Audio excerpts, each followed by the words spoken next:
the baby boomers that are looking to transition out of their practices, they're in a bit of a dilemma because these companies are buying these practices at very high numbers that a regular associate could not generally afford.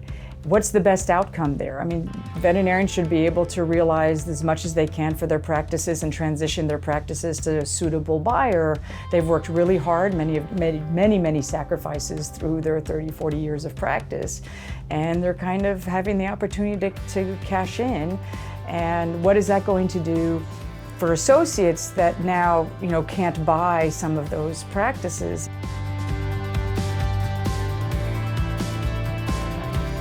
So many of the sellers we work with are filled with trepidation, right? Corporate consolidation, good, bad, or indifferent. There's a lot of private equity money in there, and it's, are you selling to the devil, right? But the thing that sellers should understand is when they sell to whoever they're selling to, they will lose control, and they have to be comfortable. But you could sell to a buyer who's an individual, and within 6 months, your practice is unrecognizable as well. They can change the software, they can do all sorts of changes as well.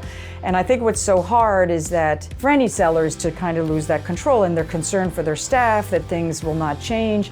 And that's why you want to have those conversations and a level of detailed conversation up front, so you can get that security that whoever you're selling to actually has infrastructure, that they really keep change to a minimum. I mean, some will put a new sign on your door, some will change your computer software within 3 to 6 months, some won't. So there's a fair amount of variability. Having somebody help you ask the right questions, you can get a sense of comfort to say, okay, I feel better. Because quite frankly, a lot of things aren't going to change other than benefits, because nobody from the buyers is going to come in and replace anybody, and they're buying a cash flow stream. They don't want to change anything because they want the cash flow stream to continue. So they have no incentive of firing people, and I mean, certain positions might go away, like maybe your bookkeeper or people who've been doing payroll or people that have been doing marketing, because all those will be internalized.